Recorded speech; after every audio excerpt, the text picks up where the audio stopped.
আজ আমরা আলোচনা করব ট্রেন্ডিং মুভি টুইস্টার্স নিয়ে, যা 1996 সালের ক্লাসিক মুভি টুইস্টার এর একটি আধুনিক সংস্করণ। সিনেমাটি পরিচালনা করেছেন লি আইজাক চুং। এটি একদিকে অ্যাকশন প্যাকড থ্রিলার, অন্যদিকে আবেগপূর্ণ একটি গল্প। গল্পের কেন্দ্রবিন্দুতে রয়েছে একটি তরুণ আবহাওয়াবিদ, ডেইজি এডগার জোন্স, যিনি তার নিজের দুঃখজনক অতীত কাটিয়ে ওঠার চেষ্টা করেন।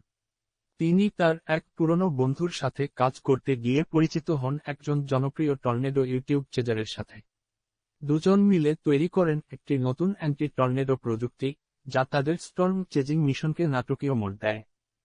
সিনেমার ভিজুয়াল এফেক্ট অসাধারণ। টর্নেডোর চিত্রায়ন এতটাই বাস্তবসম্মত যে দর্শকরা যেন ঝড়ের মাঝেই রয়েছেন বলে মনে হবে। ল্যান্ডস্কেপের ডিটেইল এবং ঝড়ের দৃশ্যগুলো বড় পর্দায় দেখার মতো এক অনন্য অভিজ্ঞতা।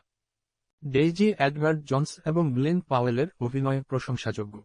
চরিত্রগুলোর গভীরতা এবং আবেগের চিত্রায়নে তারা দর্শকদের মন ছুঁয়ে যাবেন। বিশেষ করে তাদের রসায়ন এবং টেনশন সিনেমার উত্তেজনা বাড়িয়ে তোলে। সিনেমাটি শুধু একটি দুর্যোগ মুভি নয়, এটি মানুষের সাহস, টিমওয়ার্ক এবং আবেগের গল্প। এটি প্রকৃতির প্রতি মানুষের ভয় ও কৌতূহলের প্রতিফলন। টুইস্টার্স একটি মাস্ট ওয়াচ মুভি, বিশেষ করে যারা দুর্যোগ মুভির ভক্ত। এটি ভিজুয়াল স্পেকটাকল এবং একটি আবেগময় গল্পের সংমিশ্রণ, যা আপনাকে প্রথম থেকে শেষ পর্যন্ত ধরে রাখবে।